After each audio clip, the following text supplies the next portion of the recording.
work that you're doing.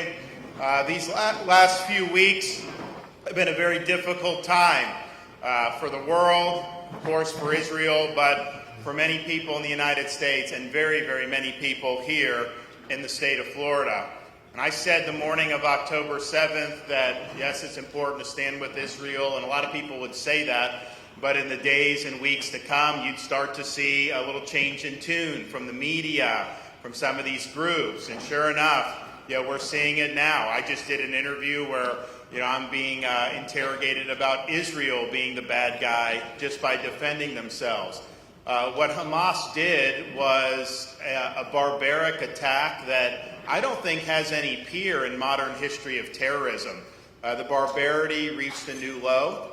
They were massacring babies, raping women, mutilating people, killing elderly, abducting people. It was the worst of humanity on display, and it was the deadliest day for Jews since the Holocaust itself. And if that's not bad enough, just understand, if Hamas could have done more, they would have done a lot more. What Hamas wants is to engineer a second Holocaust. They want the total destruction of Israel, and they want to drive every Jew into the sea. That's the stakes of the conflict that we see. So this is something that has been very personal for a lot of people, because it seems like we're seeing things around the world, demonstrations, even in our own country, openly wishing for the destruction of the Jewish people and the destruction of Israel. And it is evil personified, and we can't have any ambiguity about that. We have to be honest about what we know. I told a story yesterday that there was an IDF reservist who got called up to serve.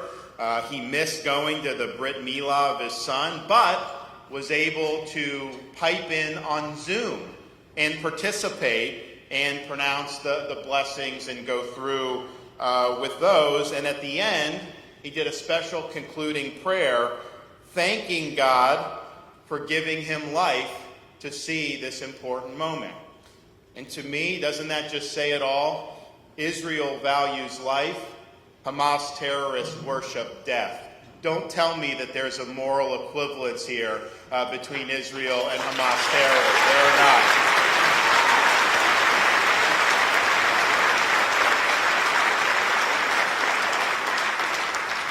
And I don't care what imbeciles on college campuses say. I don't care what liars in the media say.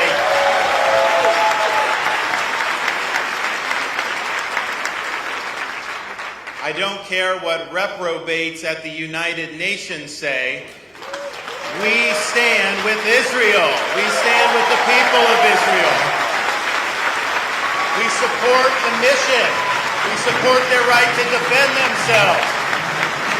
We support them achieving a total and complete victory. Hamas must be no more.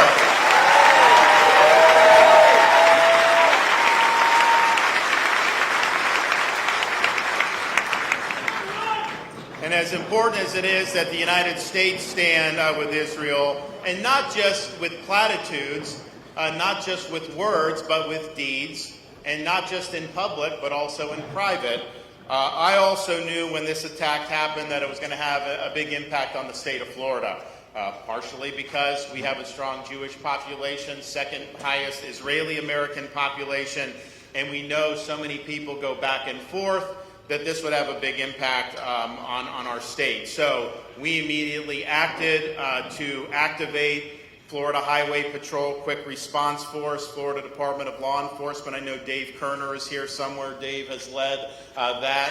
And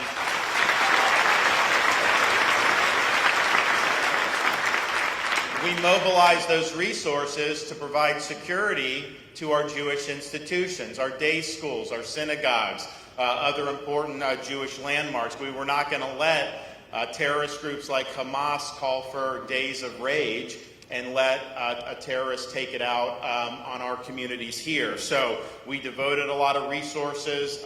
We were proud to have done that, and we will keep doing that as needed in the days and weeks and months ahead. We also knew that there were likely a lot of Floridians who were caught up in the war in Israel and would like to be able to get home. I just assumed that the embassy and the State Department would have wanted to make this a priority, but it turns out people couldn't get any help from the embassy, any help from the State Department, and eventually, after Florida acted, Biden administration simply said that they would fly people to Greece and then just dump them in Greece and then send them a bill for the services. You know, if you come to this country illegally, the federal government will fly you all over the place.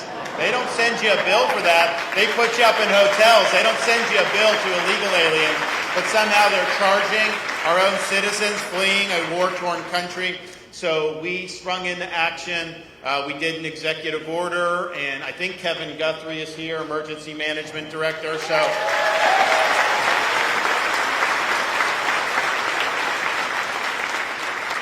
And, you know, we in Florida, we deal with emergencies a lot. We handle hurricanes. Of course, many of you, we saw when the Surfside Tower collapsed and that tragedy happened, and we were on scene and doing that. And that's just kind of what you have to do. And Kevin is the head of our emergency management and has done a great job with all that. But, you know, when you're talking about halfway around the world, it's a little bit different than just kind of going to a coast in Florida and helping with hurricane recovery. But we were able to get planes into Ben Gurion Airport, and we've now brought back over 700 mostly Floridians, but not all, to the United States of America.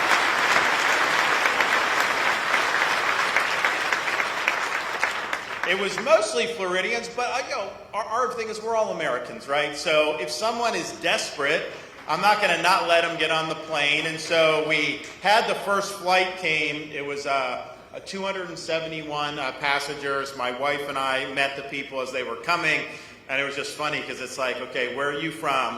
You know, I'm from Bay Harbor Islands. Where are you from? I'm from Boca Raton. Where are you from? Lakewood, New Jersey. Where are you from? Where are you from? Palm Beach. Where are you from? Lakewood, New Jersey. So you definitely see kind of what communities are drawing a lot of our Orthodox community. But with the thing that struck me about it was out of 271 passengers, there were 91 children on that flight. So you had entire families that were being rescued. And this was a huge lifeline. I had one mother tell me she had a very young daughter. Her daughter just kept saying, I don't want these rockets. We got to get away from the rockets. We have to get back to Florida. Florida is where safety is. And so we were able to get that done. And, you know, no one else was willing to step up and lead. And so we do it, and we're proud to be